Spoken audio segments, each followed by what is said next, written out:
12장 27절에서 47절 말씀입니다. 우리 한 절씩 교독하고 마지막 절을 합독하도록 하겠습니다. 제가 먼저 읽겠습니다. 예루살렘 성벽을 봉헌하게 되니 각 처에서 레위 사람들을 찾아 예루살렘으로 데려다가 감사하며 노래하며 재금을 치며 비파와 수금을 타며 즐거이 봉헌식을 행하려 하매, 이에 노래하는 자들이 예루살렘 사방들과 느도바 사람의 마을에서 모여들고 또 벳길갈과 게바와 아스마웻 들에서 모여들었으니 이 노래하는 자들은 자기들을 위하여 예루살렘 사방의 마을들을 이루었음이라. 제사장들과 레위 사람들이 몸을 정결하게 하고 또 백성과 성문과 성벽을 정결하게 하니라.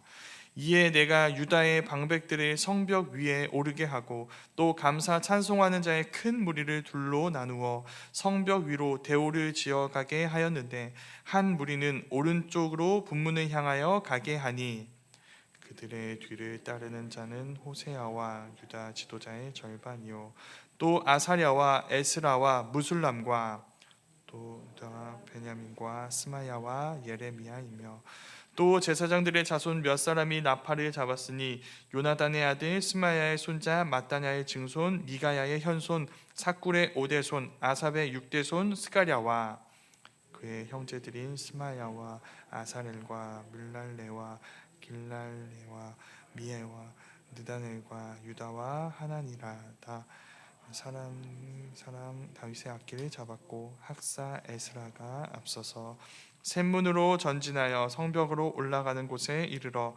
다윗성의 층계로 올라가서 다윗의 궁 윗길에서 동쪽으로 향하여 수문에 이르렀고, 감사 찬송하는 다른 무리는 왼쪽으로 행진하는데 내가 백성의 절반과 더불어 그 뒤를 따라 성벽 위로 가서 화덕 망대 윗길로 성벽 넓은 곳에 이르고 에브라임 문 위로 옛 문과 어문과 하난의 망대와 함메야 망대를 지나 양문에 이르러 감옥문에 멈추매, 이에 감사 찬송하는 두 무리가 하나님의 전에 섰고 또 나와 민장의 절반도 함께 하였고, 제사장 엘리야김과 마아세야와 미냐민과 미가야와 엘료에네와 스가랴와 하나냐는 다 나팔을 잡았고 또 마아세야와 스마야와 엘르아살과 우시와 여호하난과 말기야와 엘람과 에셀이 함께 있었며, 노래하는 자는 크게 찬송하였는데 그 감독은 예스라히야라. 이 날에 무리가 큰 제사를 드리고 심히 즐거워하였으니 이는 하나님이 크게 즐거워하게 하셨음이라.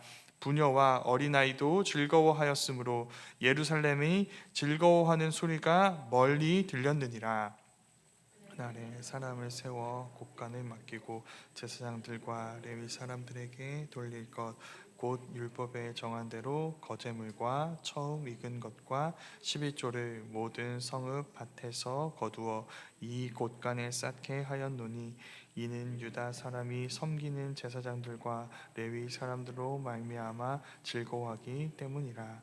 그들은 하나님을 섬기는 일과 결례의 일에 힘썼으며 노래하는 자들과 문지기들도 그러하여 모두 다윗과 그의 아들 솔로몬의 명령을 따라 행하였으니, 옛적 다윗과 아삽 때에는 노래하는 자의 지도자가 있어서 하나님께 찬송하는 노래와 감사하는 노래를 하였음이며.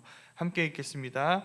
수르바벨 때와 느헤미야 때에는 온 이스라엘이 노래하는 자들과 문지기들에게 날마다 쓸 몫을 주되 그들이 성별한 것을 레위 사람들에게 주고 레위 사람들은 그것을 또 성별하여 아론 자손에게 주었느니라.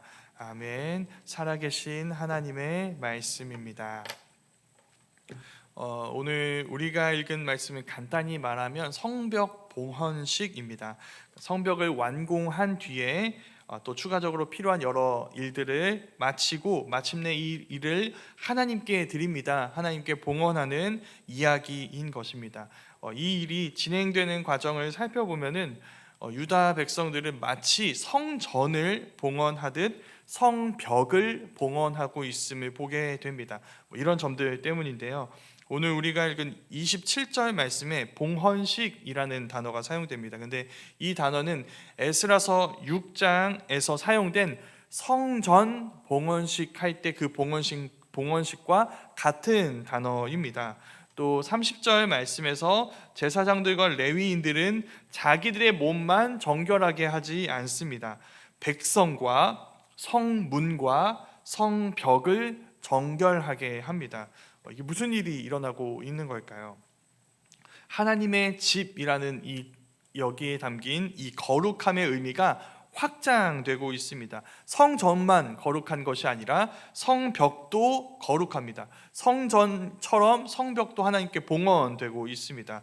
성전에서 섬기는 사람들만이 아니라 모든 백성과 성문과 성벽도 정결함을 입고 있습니다. 즉 성전만이 아니라 성전이 세워진 도시 전체가 거룩해지는 것입니다.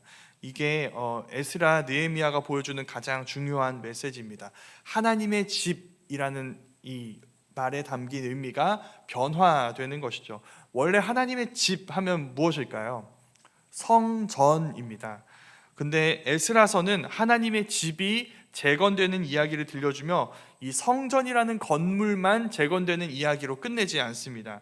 이 성전이 다 재건된 뒤에 공동체가 믿음으로 재건되는 이야기를 들려주고 거룩하게 재건되는 것을 보여주고, 그 이어서 느헤미야는 재건된 성벽이 다시 세워져 그 성벽을 둘러싸고 있는 도시 전체, 그 안에 살고 있는 공동체가 사는 그 모든 도시 전체가 다 회복되는 이야기를 들려준 것입니다. 그러니까 하나님의 집의 의미가 어떻게 확장되고 있을까요? 성전에서 사람, 공동체로, 그리고 그 공동체가 사는 도시로까지 퍼져나가고 있는 것입니다. 이것 모두가 다 하나님의 거룩한 집입니다. 여기서 우리는 보게 됩니다. 하나님은 하나님의 집을 지으십니다. 그런데 그건 성전이라는 건물만 지으신다는 것이 아닙니다. 우리 공동체를 새롭게 지으시겠다는 말씀입니다. 우리가 사는 도시를 새롭게 하시겠다는 말씀입니다. 그래서 지금 우리에게 성전을 짓는다라는 말의 의미는 단순히 예배를 드리는 건물을 짓는다는 말이 아닙니다. 우리 한 사람 한 사람을 하나님의 사람으로 세우는 것이 바로 성전을 세우는 일입니다. 우리 공동체를 섬기는 모든 봉사가 성전을 짓는 일입니다. 우리의 일상에서 하나님 나라를 위해 우리가 감당하는 모든 삶의 형태가 성전, 하나님의 집을 짓는 일이 됩니다. 그래서 오늘 말씀은 우리에게 그냥 낯선 이야기가 아닙니다. 오늘 우리는 이들과 같이 성벽을 짓는 자들입니다. 우리의 삶이 하나님께 드려지고 우리의 도시가 하나님의 도시가 되는 비전을 품고 그곳에서 하나님 나라를 위해 살아가는 것, 그게 우리가 이 말씀에서 보게 되는, 이 말씀이 우리에게 이야기하는 성벽을 짓는 삶인 것입니다. 그것이 이 성벽 봉헌에 담긴 첫 번째 메시지입니다. 우리의 삶을 돌아봐야 합니다. 그리고 그것을 하나님의 집으로 지어야 합니다. 그곳에 하나님을 모시고 그곳에서 하나님을 향한 삶을 살아가야 합니다. 우리의 삶의 자리를 하나님의 디자인에 따라서 리모델링 해야 합니다. 하나님은 나만이 아니라, 나 한 사람만이 아니라 우리를, 그리고 우리가 사는 삶의 자리를 하나님의 집이라고 부르시기 때문이죠. 우리는 모두 그 하나님의 집을 짓는 자들인 것입니다. 오늘 말씀에서 성벽 봉헌식은 이렇게 진행됩니다. 느헤미야는 이제 백성들을 두 무리로 나눕니다. 첫 번째 무리는 이런 사람들입니다. 에스라, 백성의 절반입니다. 이들은 나팔을 든 7 제사장들과 스가랴, 그리고 8명의 레위 악사들과 함께 오른쪽으로 행진합니다. 이게 한 무리입니다. 오른쪽으로 행진하는 무리입니다. 그리고 다음 느헤미야는 나머지 백성 절반과 함께 마찬가지로 나팔을 든 7 제사장들과 예스라히야, 그리고 8명의 레위 악사들과 함께 왼쪽으로 행진합니다. 그러면 이제 그림이 보이시죠? 이렇게 양쪽으로 쭉 이렇게 진행이 행진을 하고 끝에서 이렇게 같이 만나게 되는 이런 행진인 것입니다.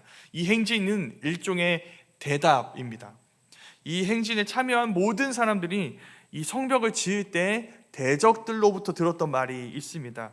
산발락과 도비아라는 대적이 성벽 공사를 방해하고 조롱하면서 이런 얘기를 했었습니다. 이 성벽은 여우가 올라가도 무너질 것이다. 그걸 다 들었습니다, 이 사람들이. 근데 지금 이걸 들은 백성들이 지금 이 행진을 통해서 무엇을 경험하고 무엇을 느끼는 중일까요?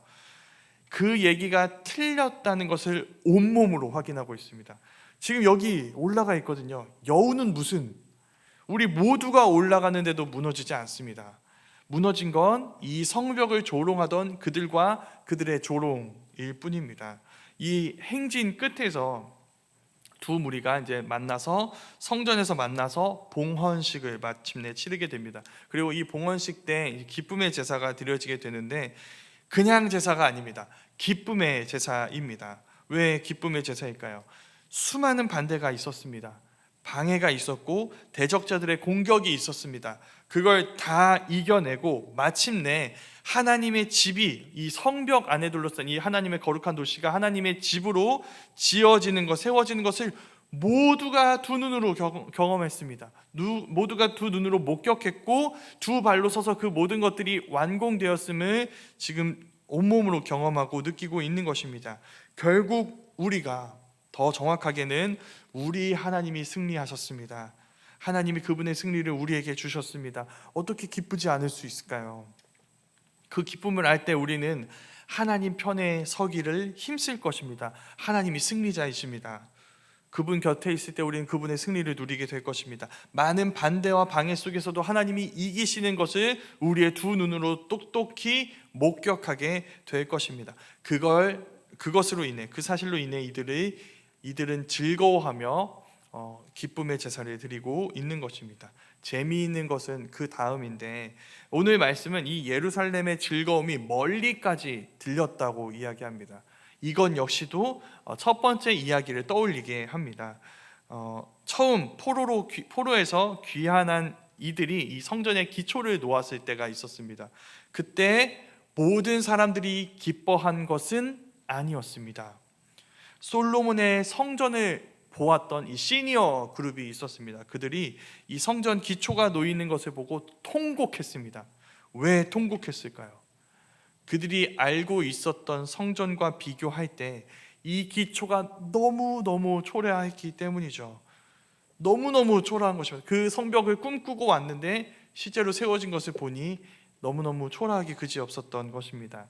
그런데 이것이, 그러니까 솔로몬의 성전이 아니라 지금 이 재건하는 이 성전이 첫 성전이었던 젊은 세대들은 즐거워하며 소리쳤습니다. 그래서 그때 이 슬픔의 소리와 기쁨의 소리가 뒤섞여서 멀리까지 들렸습니다. 이게 첫 번째였습니다. 근데 이 마지막 부분에서는 어떤 일이 일어나고 있나요? 오직 즐거워하는 소리만 멀리까지 들리게 됩니다. 이 슬픔이, 그때 그 슬픔이 기쁨이 되게 하신 것이죠. 그리고 그 뒤에 또 한 가지 특별한 일이 이루어지게 됩니다. 이 예루살렘의 즐거움 속에서 드려진 11조를 거두는 관리들이 임명됩니다. 그것으로 레위인들과 성전을 섬기는 이들에게 이제 정상적인 급여가 지급됩니다. 이 일이 굉장히 중요했습니다. 왜냐하면 과거에는 이 시스템이 없었습니다. 그러니까 성전과 예배를 섬기는 이들이 급여를 받을 수 없어서 생계를 지탱할 수가 없었던 것이죠. 그러자 그들이 어떻게 했냐면 생존을 위해서 자기들의 직분을 버리고 생업 전선으로 뛰어들어야 했습니다. 그건 이들만이 아니라 이스라엘 전체의 비극이었습니다.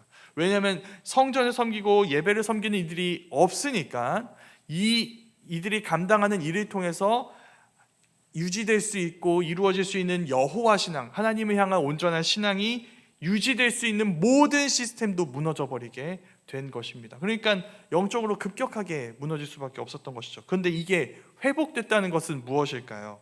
이 회복으로 인해 이들은 비로소 성전에서 섬길 수 있고 예배를 온전히 섬길 수 있어서 온 이스라엘이 이제 하나님과의 관계를 온전히 회복할 수 있는 길이 열렸다는 것을 의미하기 때문입니다. 이 회복이 우리에게 복음을 보여줍니다. 하나님이 자기 아들을 통해 이 시스템을 회복하셨습니다. 우리가 하나님과의 관계를 유지하고 하나님을 온전히 예배하며 그분의 은혜를 누리는 이 시스템을 온전히 회복하셨습니다.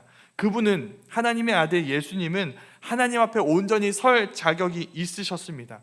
온전한 섬김을 감당할 의와 능력이 있으셨습니다. 우리를 그 하나님께로 인도할 만한 정결함과 희생이 있으셨습니다. 그래서 예수님이 오늘 말씀이 보여주는 이 제사장들과 레위인들, 성전과 그리고 제사 봉사자들의 헌신을 완성하셨다는 것을 우리는 기억하게 되는 것입니다. 이 모든 시스템을 예수님이 완성하셨습니다. 그 예수님 때문에 은혜를 누리는 우리들은 그러면 어떻게 될까요? 우리도 그 예수님을 따라 하나님의 집을 섬기는 헌신에 참여하게 됩니다.